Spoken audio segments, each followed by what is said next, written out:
ये भारत की सरकार है ना, ये वेस्ट की बुक्स नहीं पढ़ती है, how to deal with the crisis. ये रामायण महाभारत पढ़ती है। ये जो भारत की सरकार है ना, ये संस्कृति देखती है, ये चाणक्य देखती है। इनको पता है कि दुश्मन जो होते हैं ना, 100 हो, 1000 हो, 10,000 हो, अगर वो गलत के साथ है ना तो 5 पांडु उन पे भारी पड़ते हैं। पाकिस्तान के लोगों के साथ हमदर्दी हो रही है आज हमारे को कि उन लोगों का ना क्या कसूर होगा अगर उनको जंग की तरफ लिया जाएगा अमेरिका के थ्रू।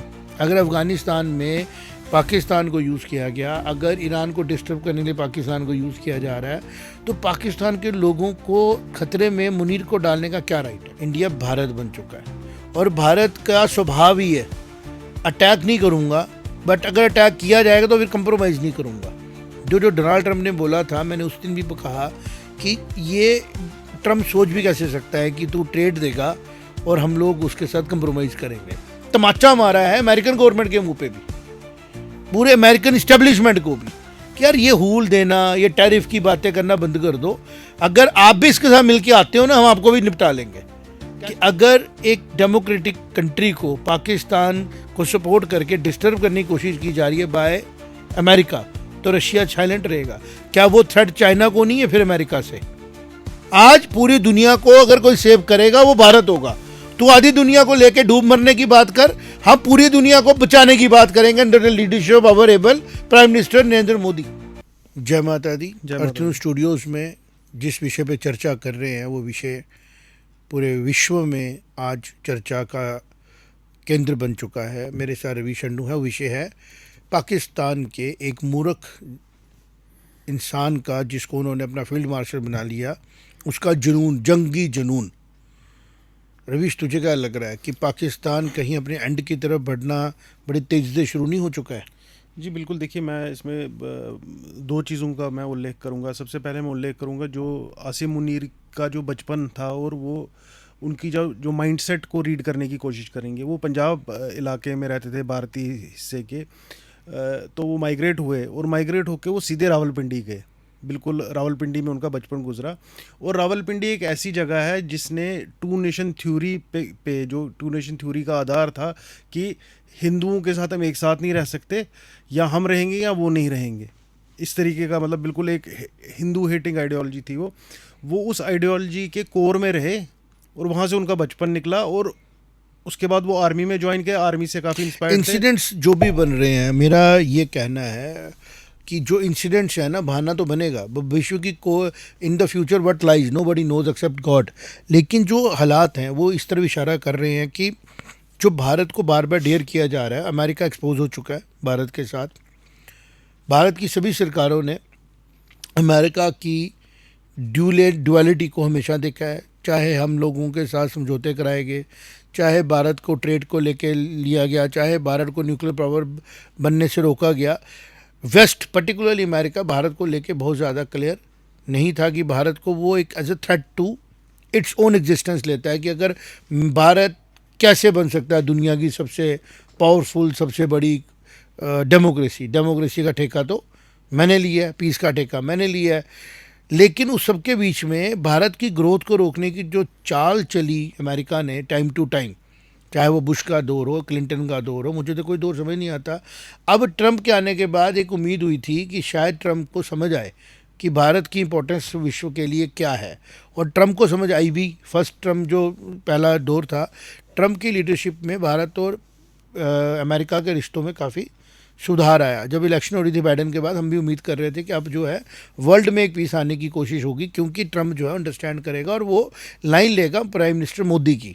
लेकिन जो हम हालात अब देख रहे हैं, ट्रंप भी मुझे कहीं बेबस दिख रहा है। ट्रंप भी अपना इंडिपेंडेंट डिसीजन नहीं ले रहा, और जो लॉबीज़ हैं, जो सिस्टम्स हैं, जो अपने आप को सो कॉल्ड डीप स्टेट बोलती हैं, वो कमज़ोर ताकतें होती हैं। जैसे काकरोचेज होते तो बड़े ताकतवर हैं, पूरी किचन में होते हैं, लाइट ऑफ करो गायब हो जाते हैं, लाइट ऑफ करो आ जाते हैं, है ना। इसी तरह सिंक होती है, टर्माइट्स हैं, चलती रहती हैं, लेकिन उनको लगता है बड़ी ताकतवर हैं, बट एक झटका और सिस्टम सॉल्व। पाकिस्तान के लोगों के साथ हमदर्दी हो रही है आज हमारे को कि उन लोगों का ना क्या कसूर होगा अगर उनको जंग की तरफ लिया जाएगा अमेरिका के थ्रू। अगर अफ़गानिस्तान में पाकिस्तान को यूज़ किया गया, अगर ईरान को डिस्टर्ब करने के लिए पाकिस्तान को यूज़ किया जा रहा है, तो पाकिस्तान के लोगों को खतरे में मुनीर को डालने का क्या राइट है? खतरे में तो वो लोगों को डाल रहा है ना, खतरे में तो और किसी को नहीं डाल रहा। अगर पाकिस्तान में टेररिज्म को सपोर्ट किया गया, खतरे में किसको डाला जा रहा है? और मुझे ऐसा लगता है कि जो भारत है वो बड़ा स्टेबल है, भारत बहुत क्लियर है, भारत बहुत डेयरिंग है। और जिस तरीके की आज हमने टाइटल लिखा है कि भारत को डेयर मत करो, डेडली हो जाएगा, उसका एक ट्रेलर भारत ने दिखाया कि अगर आप लोगों ने मेरे इनोसेंट सिटीजन्स के ऊपर आपने गोलियां दागी और उनको मारा गया, तो मैंने उसका जवाब लिया, आपकी बैकबोन तोड़ दी मैंने एयर स्ट्राइक पावर की, आपको लगभग डिफंक्ट कर दिया है। तो अभी भी अगर अमेरिका को ये समझ में नहीं आ रहा है कि इंडिया कह रहे हैं कि कितना लड़ पाएगा, उसको ये समझ नहीं आ रहा है कि इंडिया अब इंडिया नहीं है, इंडिया भारत बन चुका है। और भारत का स्वभाव ही है, अटैक नहीं करूँगा, बट अगर अटैक किया जाएगा तो फिर कंप्रोमाइज़ नहीं करूँगा। जो डोनाल्ड ट्रंप ने बोला था, मैंने उस दिन भी कहा कि ये ट्रंप सोच भी कैसे सकता है कि तू ट्रेड देगा और हम लोग उसके साथ कंप्रोमाइज़ करेंगे। अब वो ये भी कैसे सोच सकता है कि मैं मुनीर से इसको प्रेशर डालता हूँ तो मेरे पास भागता हुआ आएगा कि महाराज जी कंप्रोमाइज़ कराओ। एक और गलती कर रहा है, सेम गलती। और नुकसान इसका कौन भुगतेगा मैं बताऊँ? नुकसान भुगतेगा पाकिस्तान और पाकिस्तान के लोग। और मुझे पूरा विश्वास है, जैसे मोदी जी ने कहा था कि पाकिस्तान के लोग भी चाहते हैं कि उनको अच्छी गवर्नमेंट मिले। अगर आप मोदी जी की लीडरशिप की बात करें, पिछले 12 सालों में कई बार उन्होंने पाकिस्तान की जनता के साथ भी हमदर्दी की है कि उनकी जनता समझाए उनके अपने लीडरों को। जो इमरान खान के साथ किया जा रहा है, डेमोक्रेटिकली इलेक्टेड, जिस तरीके की इलेक्शन नवाज शरीफ की हुई, एवरीबडी नोज कि किस तरीके से लाया गया। अब मुझे लगता है कि एक इंटरनल रिवोल्ट रेडी हो चुका है पाकिस्तान में, वो कभी भी हो सकता है। और आसिम मुनीर उससे बचने के लिए हाथ पांव मार रहा है, एजेंसियों की हेल्प ले रहा है कि मुझे कहीं से कोई सीआईए हेल्प कर दे और मैं पाकिस्तान में मार ना खाऊं। ये पहला आर्मी जनरल होगा मुझे ऐसा लगता है जिसको फांसी दी जाएगी, जिस किस्म के इसके हालात बन चुके हैं। कारण क्या है? तो डेयर किसको कर रहा है? जो अपने बूते पे खड़ा है। मतलब एक आदमी किसी के सहारे खड़ा हो और जोर से छलांगे मार रहा हो, और एक आदमी अपने ताकत से खड़ा हो, क्या मुकाबला उसका और इसका। तो जिस तरीके से भारत को इसने प्रवोक किया है, आज कितना ज़बरदस्त तरीके से भारत की सरकार ने तमाचा मारा है अमेरिकन गवर्नमेंट के मुंह पे भी, पूरे अमेरिकन इस्टेब्लिशमेंट को भी, कि यार ये हूल देना, ये टैरिफ की बातें करना बंद कर दो। अगर आप भी इसके साथ मिलकर आते हो ना, हम आपको भी निपटा लेंगे। कैसे निपटाएंगे मैं बताता हूँ। आर्मी माइट है ना, मिसाइल्स है ना। ये क्या सोचते हैं कि अगर इंडिया जैसे देश पे, भारत जैसे देश पे अमेरिका भी साथ में आ जाता है पाकिस्तान के, तो बाकी देश जो है वो चुप करके बैठे रहेंगे? कल उनको खतरा नहीं है अमेरिका की सोच से? क्या रशिया देखेगा, वेट करेगा कि अगर एक डेमोक्रेटिक कंट्री को पाकिस्तान को सपोर्ट करके डिस्टर्ब करने की कोशिश की जा रही है बाय अमेरिका, तो रशिया साइलेंट रहेगा? क्या वो थ्रेट चाइना को नहीं है फिर अमेरिका से? हाँ, क्या वो थ्रेट्स बाकी कंट्रीज को नहीं है? तो America is in problem because of Pakistan, और Pakistan is in problem because of America. ये चीज़ें बहुत क्लियर हो चुकी हैं आज की डेट में। मुझे लगता है जैसे ना कि खुद की खाई खोद दी। जो डीप स्टेट लीडरों को मरवा रही थी, अपने लीडर्स को मरवा रही थी, जो डीप स्टेट पूरे ग्लोब में हथियारों की क्या बोलते हैं खरीद फरोख्त कर रही थी, वो सारी डीप स्टेट अब डिफंक्ट हो गई है। कारण क्या उसका, वो समझ नहीं आ रहा उसको कि हम ऐसा क्या करें कि भारत जैसी इमर्जिंग इकोनॉमी को रोक पाएं। देखो ना कितने अटैक्स किए गए, किस तरीके से उन लोगों ने हमारी इकोनॉमी को, आज तो हद हो गई। उन्होंने मुकेश अंबानी जी को भी इंडायरेक्टली कह रहे हैं, अंडर एक न्यूज़ हम देख रहे थे कि आसिम मुनीर ने कहीं उनको भी हर्ट करने की बात की है कि हम भारत की इकोनॉमी को रोकेंगे। मतलब ये छटपटाहट, ये एक ऐसा हाल है कि जैसे किसी ने असली बब्बर शेर देख लिया होता है, तो वो होता है ना, वो अपने पिल्ले को बचाने के लिए आगे पीछे दौड़ते हैं फिर कि किसी तरीके से हम लोग किसी तरीके से सेफ हो जाएं। व्हाट डू यू से? बिल्कुल, देखिए जो पाकिस्तान की कोशिश है, ये एक मैं कहूँगा कि देखिए इंडिया को फ़र्क नहीं पड़ता। आपने बोला बाकी देश आएंगे, इंडिया को एक्चुअली ज़रूरत नहीं है बाकी नहीं है ज़रूरत हमारे, अकेला ही ये एक हाथी है। ये एक मतलब आप समझिए इतने बब्बर शेर है ये। 150 करोड़ लोग, 150 करोड़ लोगों को के साथ अगर कुछ गलत होता है तो आपको क्या लगता है कि दुनिया ऐसी चलती रहेगी? अगर इंडिया के साथ कुछ गलत होता है, अनफेयर होता है, जो ठीक नहीं लगता इंडिया को, या जैसे न्यूक्लियर रैंट्स ये लगा रहे हैं आसिम मुनीर, इस तरीके की कोई हरकत होती है तो दुनिया जैसी अभी दुनिया है वैसी नहीं रहेगी। वो एक टोटली कुछ अलग ही बन जाएगा इस दुनिया का। और भारत ने ऑपरेशन सिंदूर करके, जो आज इन्होंने न्यूक्लियर रैंट लगाया है, इन्होंने ऑपरेशन सिंदूर करके एक्शन में उसको प्रूव कर दिया कि भाई करके दिखाओ। एक और बात मैं बोलूं जो मुझे बोलनी है, आसिम मुनीर ने कहा कि हम खुद तो मरेंगे, आधी दुनिया को लेके आधी मर, दुनिया वो अपनी हार मान चुका है ना। हाँ, वो obviously तो कह चुका है कि मैं मरूंगा और सारी आधी दुनिया लूंगा। हाँ, वो तो मैं आज आसिम मुनीर को बोलता हूं, तेरे मन में ये जो ख्वाहिश है ना आधी दुनिया को लेके मरने की, तू भारत से निकला और ऐसा भारत का टुकड़ा है जो आधी दुनिया को मारने की बात कर रहा है, और भारत कह रहा है सारी दुनिया एक साइड हो जाए, पूरी दुनिया को भारत बचाएगा। आज पूरी दुनिया को अगर कोई सेव करेगा वो भारत होगा। तू आधी दुनिया को लेके डूब मरने की बात कर, हम पूरी दुनिया को बचाने की बात करेंगे under the leadership of our able prime minister Narendra Modi. हाँ बिल्कुल। और मैं एक और मुझे लगता है 15 अगस्त की उस स्पीच में ये आप देखेंगे कि आसिम मुनीर का जवाब मोदी जी इसी तरह देंगे कि भाई तू कह रहा है मैं आधी दुनिया के साथ डूब के मरूंगा, हम कह रहे हैं हम दुनिया में किसी को नहीं मरने देंगे, तू भी हमारी शरण में आ जा, तुझे भी बचा लेंगे। नहीं, और एक और रिमार्केबल चीज़ है इस सारी घटना में, वो ये है कि ये अमेरिकन इतिहास में एक शर्मनाक दिन था कल। ब्लैक डे फॉर कि अमेरिका। उनके उधर जो कि पीस की बात करते हैं, डेमोक्रेसी की बात करते हैं, उनके उधर आके कोई आदमी कह रहा है कि मैं आधी दुनिया को न्यूक्लियर से उड़ा दूंगा। मुझे लगता है कि ऐसा आज तक मैं, जहाँ तक मैं, हम भी न्यूज़ पढ़ते आ रहे हैं, बचपन से भी पढ़ते आ रहे हैं, मेरे दिमाग में कोई ऐसी चीज़ नहीं आ रही कि किसी ने ऐसा किया हो आज तक। तो ये डोनाल्ड ट्रंप के लिए बहुत शर्म की बात है। और जो डोनाल्ड ट्रंप ने अभी जो जिस तरीके के स्टेप्स उठा रहे हैं, वो मुझे तो लग रहा है कि आसिम मुनीर का तो ठीक है, डोनाल्ड ट्रंप को ही कुछ मानसिक संतुलन जो है उनका ठीक नहीं है, जिस तरीके से वो काम कर रहे हैं अभी। और मेरी कुछ आज अमेरिका में मित्रों से भी बात हो रही थी, तो वो ज़्यादा डरे हुए हैं। जो इंडियन डायस्पोरा है अमेरिका में, वो इस टाइम पे काफ़ी सहमा हुआ है इस टाइम। एक तो उनके कानून भी बड़े टाइट कर दिए H1B वीज़ा वालों का। उनका एक क्या होता था कि वीज़ा रिन्यूअल के लिए उनका एक पोस्टल टाइप सिस्टम था कि वो बाई पोस्ट अपना पासपोर्ट भेजते थे, वो आ जाता था। उनके लिए अभी कानून बना दिया, नहीं जी आपको अपने देश जाके करवाना पड़ेगा, और इंटरव्यूज लगेंगे हफ्ता 10 दिन। काफी मतलब कहने का मतलब तो आ जाए ना वापस, मुश्किल हो जाएगा। छोड़े अमेरिका की सिलिकॉन वैली को, पता लग जाएगा, अकल आ जाए टकाने इनकी, और हम यहाँ बैठ के मिल के भारत बनाते हैं। मैंने तेरे को यही कहा कि मुझे ऐसा लग रहा है कि भारत का स्वर्णिंग जो था ना, गोल्डन पीरियड हैज स्टार्टेड, वो ऐसे ही होगा। जो हमारे टेक के एक्सपर्ट्स वहाँ बैठे हैं, जो हमारे वहाँ पे इंटेलिजेंसिया बैठा हुआ है, आज मोदी सरकार ने इंफ्रास्ट्रक्चर बना दिया है।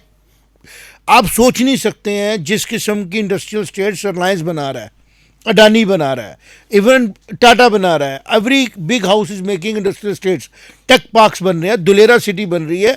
आप उधर जाके देखें ना, फ्यूचर रेडी हो चुका है हमारा। गिफ्ट सिटी जाके देखे बन चुका है, अब खाली वहाँ पे आके लोगों ने काम शुरू करना है। तो अमेरिका तो मुझे लगता है डिफंक्ट हो जाएगा जिस हिसाब से अमेरिका की हालत है। बिल्कुल देखिए, और उसकी डिफंक्ट होने में सारा रोल किसको होगा? पाकिस्तान प्रेम का। बिल्कुल। और पाकिस्तान उससे पहले डिफंक्ट हो जाएगा। और जब ये जहाज अगर डूब रहा होगा ना, तो टाइटैनिक का डूबेगा। इसको लग रहा है कि मैं भारत को हिला पाऊंगा। भारत बहुत बड़ा जहाज बन चुका है। भारत ने साइलेंटली अपने आप को फैला चुका है। भारत का मीडिया, भारत की सोच, भारत की काउंटर नैरेटिव के काम बहुत बढ़िया हो चुके हैं, और हम तो रेडी हैं। अब तुमने डिसाइड करना है वॉर कैसी लड़नी है। हम तो कह रहे हैं हम नहीं लड़ना चाहते।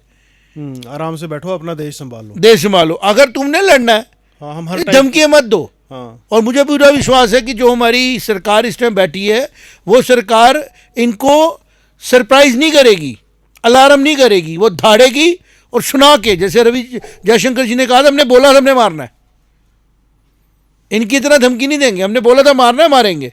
अगर आप लोगों ने ये बातचीत करके हमारे अंदर के लोगों को पैनिक करना बंद नहीं किया, तो हम आपको मारेंगे। और मुझे लगता है कहीं फेसबुक बैन ना हो जाए, कई अमेरिकन कंपनीज को चाइना की तरह भारत यहाँ पे इमीडिएटली उन पर सर्जिकल स्ट्राइक ना कर दे कि कल से भैया अमेरिका का ये इंस्टाग्राम उठाओ, भागो यहाँ से, व्हाट्सएप सब बंद, कुछ नहीं होगा। नहीं देखिए ना, ये कितनी, मैं आपके साथ बात भी कर रहा था जब हम शुरू करने से पहले, करोड़ों रुपया तुम यहाँ से लेके जा रहे हो बिजनेस फेसबुक में। जम्मू में बिजनेस कर रहा है आदमी, उसका ग्राहक जम्मू का आदमी है, और हफ्ते के तौर पे जो एडवर्टाइजमेंट का पैसा है वो हम गूगल और फेसबुक को अमेरिका पहुंचा रहे हैं, और वो भी उसको ब्लैक में ले जा रहा है। और पूरा हमने उसके ऊपर एक स्पेशल एपिसोड किया है कि कैसे वो ब्लैक में पैसा लेके जा रहा है यहाँ से बाहर। लेकिन मेन बात तो है कि बिजनेस हमारा है, और हम उनको क्यों पैसा दे? चाइना ने अपना सिस्टम बनाया है, अपने सॉफ्टवेयर बनाया है, तो जो मार्केट का पैसा वो चाइना में ही रह रहा है। एक और कंपनी बन गई है बड़ी, फेसबुक, गूगल जैसी। मेन तो इनकम यही है ना इनकी, फेसबुक की इनकम है एडवर्टाइजमेंट, जो लोग पैसे दे के उस पर ऐड चलाते हैं।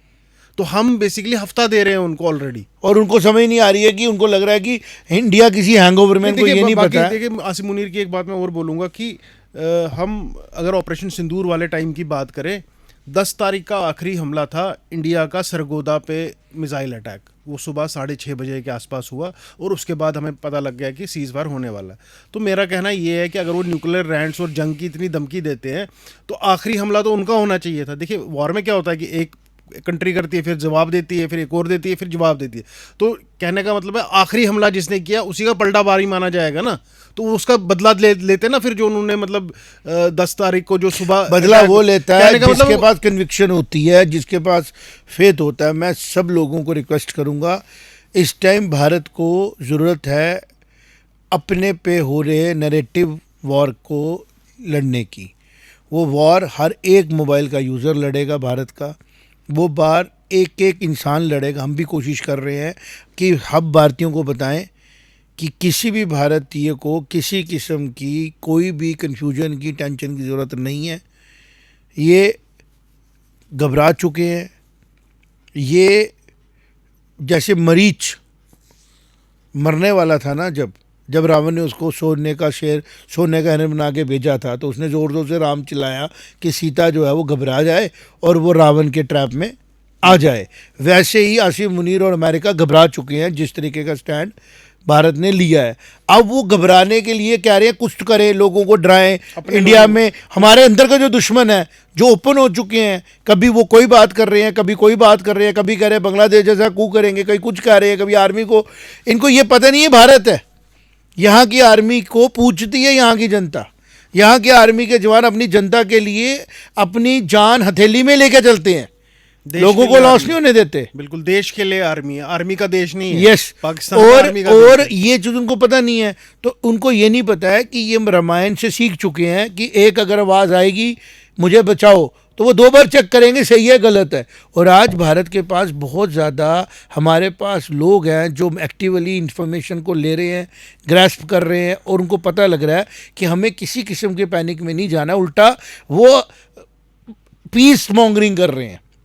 उनको तरस आ रहा है पाकिस्तान के लोगों पे, जहाँ पे अब कहीं पे जुल्म हो रहा है, कहीं ट्रेन अबडक्ट हो रही हैं, कहीं पे किसी किस्म के हालात बने हुए हैं। गुर्बत की वहाँ के हालात देख के डर लगता है। जब से हमने यूट्यूब पे ध्यान से देखा है, वीडियोस देख के, कि कितनी बुरी इकॉनमी की हालत है भारत की, उधर पाकिस्तान की, और भारत उसको अच्छे तरीके से हैंडल कर पा रहा है कि कहीं वो इधर, हमें तो ये डर है कि कहीं कोई माइग्रेशन शुरू ना हो जाए बॉर्डरों से। हाँ, इकोनॉमिक रीजन से लोगों ने उधर जो हालत देखी है, हमने देखा है कि वहीं से यहाँ पे माइग्रेशन शुरू ना हो जाए।